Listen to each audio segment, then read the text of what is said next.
ప్రభువు పేరిట మీ అందరికీ ఈ రాత్రి కాలపు శుభములను వందనములను తెలియజేయుచున్నాను. ప్రియులారా, ఈ సమయములో ఈ వాక్యము వినుచున్న మిమ్ములందరినీ ప్రేమపూర్వకముగా ఈ రాత్రి కాలపు వాక్య ధ్యానములోనికి ఆహ్వానించున్నాను. పరిశుద్ధ లేఖన భాగములను మనము చదివినట్లయితే నీ హృదయములో నుండి జీవధారలు బయలుదేరును కాబట్టి అన్నిటికంటే ముఖ్యముగా నీ హృదయమును భద్రముగా కాపాడుకొనుము. సామెతల గ్రంథము 4వ అధ్యాయము 23వ వచనం. ప్రియ సహోదరి సహోదరుడా, చదవబడిన లేఖన భాగములను మనము పరిశీలన చేసినట్లయితే మనమందరము పరిశుద్ధులుగా ఉండుటకు పిలువబడిన వారము. ప్రియులారా, బాప్తిస్మము పొందిన మనందరము ఆత్మీయంగా బలపడి క్రీస్తు స్వారూప్యములోనికి అనగా ఆయన లాంటి వ్యక్తిత్వము కలిగి ఈ లోకములో భౌతికమైన మరణము పొందువరకు నమ్మకముగా జీవిస్తేనే తండ్రి యొద్దకు చేరుకొనగలమని మనందరికీ బాగా తెలుసు. ప్రియులారా, ఈ లోకములో ఉంటున్న మనము ఆత్మీయ విషయములో అనేక విధాలుగా శోధింపబడుతుంటాం. అలా శోధింపబడినప్పుడు మనలో ఉన్న పరిశుద్ధాత్ముని దుఃఖపరచకుండా పరిశుద్ధ గ్రంథంలోని లేఖనానుసారముగా కొన్ని జాగ్రత్తలు పాటించగలిగితే ఖచ్చితంగా మన ఆత్మను రక్షించుకొనగలము, అపవాదిని జయించగలము. ప్రియులారా, ఒక క్రైస్తవుడుగా ఆత్మీయంగా ఎదగాలంటే హృదయము చాలా ప్రాముఖ్యమైనదని మొదట గ్రహించాలి. హృదయములోని తలంపులను బట్టే మన జీవితము ఆధారపడి ఉంటుంది. మన మనసు సరిగ్గా లేకపోతే మనము చేసే ప్రతి పనిలోనూ విఫలమవుతూ ఉంటాము. కాబట్టి మన హృదయములో ప్రభువును ప్రతిష్ఠించుకొని ప్రియులారా, ఆయన ఆలోచనల వైపు మన మనసును మలుచుకోగలిగితే ఆత్మీయంగా బలపరచబడగలము. నీ హృదయములయందు క్రీస్తు ప్రభువుగా ప్రతిష్ఠించుడని వాక్యము స్పష్టముగా తెలియజేసినది. ప్రియులారా, క్రీస్తు శరీరములోనికి బాప్తిస్మము పొంది మన హృదయములో క్రీస్తును ప్రభువుగా ప్రతిష్ఠించుకొని ఆయన నియమాలను వెతికి ఆజ్ఞలను పాటించి సత్యమందు అనగా అపోస్తలుల బోధయందు నిలకడగా ఉంటే మన ఆత్మ దేవుని యొద్దకు చేరుతుంది. అయితే మనము నేర్చుకున్న సత్యమును ఉన్నది ఉన్నట్టుగానే ఇతరులకు ప్రకటన చేయుట వలన లేదా సహోదరులతో సంభాషించగలిగితే మన ఆత్మ మరింత ఎక్కువగా బలపడుతుంది. కాబట్టి ఇతరులకు ప్రకటన చేసే అవకాశం ఎంత మాత్రమును వదిలిపెట్టక దేవుని చిత్తములో కొనసాగాలి. విశ్వాసులకు మాదిరిగా జీవించాలని దేవుడు ఈ రాత్రి మన పట్ల కోరుకొనుచున్నాడు. ప్రియులారా, చాలా సంవత్సరాలకు ముందు ఒక నటుడు అమెరికా దేశానికి వెళ్ళాడు. అతడు కొన్ని నెలలు అక్కడ ఉండి తన యొక్క నాటక ప్రదర్శనను ప్రదర్శించాడు. వెంటనే అతనికి పేరు, పొగడ్తలు, మంచి జీతము దొరికింది. దాదాపుగా ₹1 కోటి వరకు సంపాదించుకోగలిగాడు. ఆ డబ్బు పెట్టి ఒక మంచి వజ్రాన్ని కొనుక్కున్నాడు. దానిని తన సంచిలో జాగ్రత్తగా పెట్టి తీసుకొని వెళ్ళాడు. విమానము లేని ఆ రోజుల్లో సముద్ర ప్రయాణము ద్వారా భారతదేశానికి రావడానికి 2 నెలలు పట్టేది. అతను ఒక ఓడలో ప్రయాణము చేస్తున్నప్పుడు అతనికి ఒక ఆలోచన వచ్చింది. ఈ ఓడలో 250 మంది ప్రయాణము చేస్తున్నారు. ఇప్పుడు వీరి మధ్య నా నటనను చూపించి డబ్బు సంపాదించవచ్చు అని ఆలోచన చేయసాగాడు. ప్రియులారా, ప్రతిరోజు సాయంత్ర సమయంలో ప్రజల వినోదం కోసం ఓడపై స్థలాన్ని అద్దెకు తీసుకున్నాడు.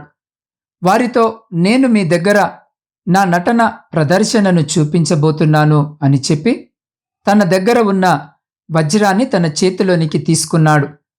దానిని పైకి విసిరి అందరికీ చూపించడం ప్రారంభించాడు. ప్రియులారా, ఆ వజ్రాన్ని చూసిన వారు, ఇది చాలా అందముగా ఉంది మరియు మంచి కాంతి వస్తుంది అని చెప్పి పొగడుతూ ఉన్నారు. ఆ సమయంలో అతను దానిని చాలా పైకి విసిరాడు. అనుకోకుండా అప్పుడే ఒక పెద్ద గాలి విసిరి ఓడ కదలడం ప్రారంభించింది. పైకి విసిరిన ఆ వజ్రాన్ని అతను పట్టుకోలేకపోవడంతో అది సముద్రములో పడిపోయింది. ప్రిలారా, దానిని పోగొట్టుకున్న ఆ నటుడు తన గదికి వెళ్లి ముడుచుకొని పడుకున్నాడు. అతనికి ఏమి చేయాలో తెలియలేదు. కొన్ని నెలల పాటు బాధలో మునిగిపోయాడు. ప్రిలారా, దేవుడు ఇశ్రాయేలీయులను పరిపాలించే అధికారం సంసోనుకిచ్చాడు. కాని అతను వ్యభిచారి ఒడిలో దేవుడిచ్చిన శక్తిని కోల్పోయాడు.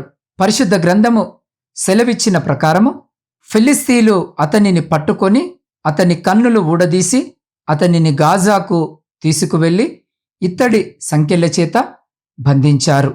ప్రియ సహోదరి, సహోదరుడా, అదే విధముగా ఇంకా చాలామంది ప్రభువు ఇస్తున్న విలువైన రక్షణను నిర్లక్ష్యము చేసి పాపములో పడిపోతున్నారు. రక్షణ అనేది ఒక విలువైనటువంటి నిధి. రక్షణను కోల్పోతే పరలోక రాజ్యాన్ని కోల్పోతాం. పరిశుద్ధ గ్రంథము సెలవిచ్చిన ప్రకారము పరలోక రాజ్యము పొలములో దాచబడిన నిధిని పోలి ఉన్నది. ఒక మనుష్యుడు దానిని కనుగొని తనకు దొరికిన సంతోషముతో వెళ్ళి తనకు కలిగిన సమస్తమును అమ్మి ఆ పొలమును కొనెను. కాబట్టి ప్రియ సహోదరి, సహోదరుడా, ఈ రాత్రి ఈ వాక్యము వినుచున్న మీరు రక్షణను కోల్పోయి నరకానికి వెళ్ళిపోకుండా జాగ్రత్త పడండి. పరలోక రాజ్యాన్ని సొంతము చేసుకొనండి. అట్టి రీతిగా మన హృదయాలను సరిచేసుకొనుటకు అటువంటి గొప్ప కృప, ధన్యత దేవుడు ఈ సమయంలో ఈ వాక్యము వినుచున్న మీకును, మీ కుటుంబమునకును మరియు మీ ప్రియులకు వారికి నిప్పుడు ఎల్లప్పుడు సదా ఎల్లకాలము దయచేసి మిమ్మల్ందరినీ ఆయన తన శక్తి కలిగిన రెక్కల చాటున భద్రపరిచి సంరక్షించి కాపాడునుగాక. ఆమేన్. ప్రార్థన. సర్వమును సృష్టించి సదా ఏకరీతిగా పరిపాలించిన మా ప్రియ పరలోకపు పరమతండ్రి, మీ జీవము కలిగిన పవిత్రమైన నామానికి స్తుతులు, స్తోత్రాలు, వందనములను తెలియజేయుచున్నాం. దివ గడిచిన దినమంతా మా పనులలోనూ మా ప్రయాణాలలోనూ మీరు మాకు తోడుగా ఉండి ఈ క్షణము వరకు మమ్మలందరినీ మీ కృపగలిగిన రెక్కల చాటున సురక్షితముగా భద్రపరిచి సంరక్షించి సజీవులనుగా ఉంచినందుకే మీకే కృతజ్ఞతా స్తోత్రములను చెల్లించున్నాం. దేవ, వినిన వాక్యాన్ని బట్టి మీకే వందనాలను తెలియజేయుచున్నాం.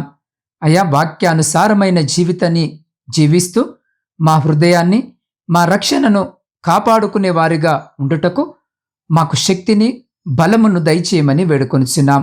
దేవ, మాలో ఏమైనా లోపాలు ఉంటే సరిచేసి మా ప్రతి చూపు, మాట, నడత ప్రతిదీ మీ దృష్టికి యోగ్యముగా ఉండుటకు మా పాపములను మీ రక్తములో కడిగి క్షమించి మరలా పాపము చేయకుండా పరిశుద్ధాత్మ సహాయాన్ని మాకందజేయమని వేడుకొనుచున్నాం. అయా, ఆత్మీయంగా బలహీనులము కాకుండా ప్రతిరోజు మీ పాద సన్నిధిలో మోకరించి ప్రార్థించి మీ వాక్యాన్ని ధ్యానించే ప్రేరేపణ, ఆసక్తిని మాకు కలిగించండి తండ్రి. అయ్యా, ఒంటరిగా ఉన్నప్పుడు అపవాది చేత శోధింపబడకుండునట్లు, ఒంటరిగా ఉన్నప్పుడు ప్రార్థన వాక్య ధ్యానములో ఎక్కువగా గడిపే మనసు మాలో పుట్టించండి. నాయన, మీ చిత్తానికి లోబడి మంచి పనులయందు ఆసక్తి కలిగి మీ రాకడ కొరకై సంపూర్ణ సిద్ధపాటు కలిగి ఉండే ధన్యత మాకు దయచేయమని మీ పాద సన్నిధిలో వేడుకొనుచున్నాం. దేవా, ఈ రాత్రి కాల సమయంలో ప్రయాణాలు చేస్తున్న ప్రతి బిడ్డ కొరకు ప్రార్థిస్తున్నాం. అయ్యా, బిడ్డల ప్రయాణంలో మీరు తోడుగా ఉండి చేరవలసిన గమ్యస్థానాలకు బిడ్డలను క్షేమముగాను సురక్షితముగాను చేర్చమని వేడుకొనుచున్నాం. దేవా, ఈ సమయంలో శారీరక, మానసిక బలహీనతలతో బాధపడుతున్న ప్రతి బిడ్డ కొరకు ప్రార్థిస్తున్నాం. దేవా, ఈ రాత్రి బిడ్డలందరినీ జ్ఞాపకము చేసుకుని మీ పరిశుద్ధమైన హస్తంతో బిడ్డలందరినీ ముట్టి సంపూర్ణ స్వస్థతను బిడ్డలకు దయచేయమని వేడుకొనుచున్నాం. దేవా, వ్యవసాయదారుల కొరకు ప్రార్థిస్తున్నాం. బిడ్డలందరినీ జ్ఞాపకము చేసుకోండి నాయన. అయ్యా, వారు చేస్తున్న పనిని ఆశీర్వదించి వారి సమస్తమును మీ కృపలో భద్రపరచమని వేడుకొనుచున్నాం. దేవా, పరీక్షల కొరకు సిద్ధపడుతున్న బిడ్డలందరినీ మీ జ్ఞానము చేత నింపి ప్రతి పరీక్షలో విజయము పొందులాగన బిడ్డలను ఆశీర్వదించమని వేడుకొనుచున్నాం. దేవా, ఉద్యోగాలు లేక కన్నీటితో మీ వైపు చూస్తూ మీ సహాయం కొరకు ఎదురు చూస్తున్న ప్రతి బిడ్డకు ఉద్యోగము దయచేసి నీ బిడ్డలందరూ వారి జీవితాలలో స్థిరపడులాగున ఆశీర్వదించమని వేడుకొనుచున్నాం. దేవ, సంతానము లేక కన్నీటితో మీ వైపు చూస్తున్న ప్రతి బిడ్డ గర్భాన్ని ఈ రాత్రి తెరిచి బిడ్డలకు గర్భఫలము దయచేయమని వేడుకొనిచున్నాం.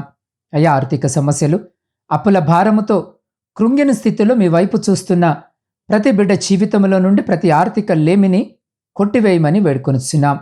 దేవ, కుటుంబ పోషణకై కుటుంబాలను వదిలి దూర దేశాలలో ఉద్యోగాలు చేసుకుంటున్న ప్రతి బిడ్డని జ్ఞాపకము చేసుకుని వారి కష్టార్జితాన్ని ఆశీర్వదించి వారిని, వారి కుటుంబాలను మీ కృపలో భద్రపరచండి.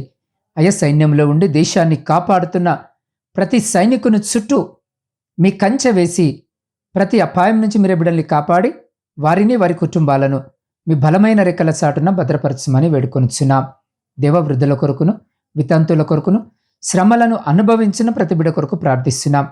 అయ్యా, బిడ్డలందరినీ ఈ రాత్రి జ్ఞాపకము చేసుకుని మీ కృపలో భద్రపరచమని వేడుకొనిచున్నాం. దేవ, నూతన గృహాల కొరకు ఆశ కలిగి మీ సహాయం కొరకు చూస్తున్న ప్రతి బిడ్డ కోరికను తీర్చండి. దేవ, వివాహాల కొరకు సిద్ధపడుతున్న బిడ్డల కొరకు ప్రార్థిస్తున్నాం.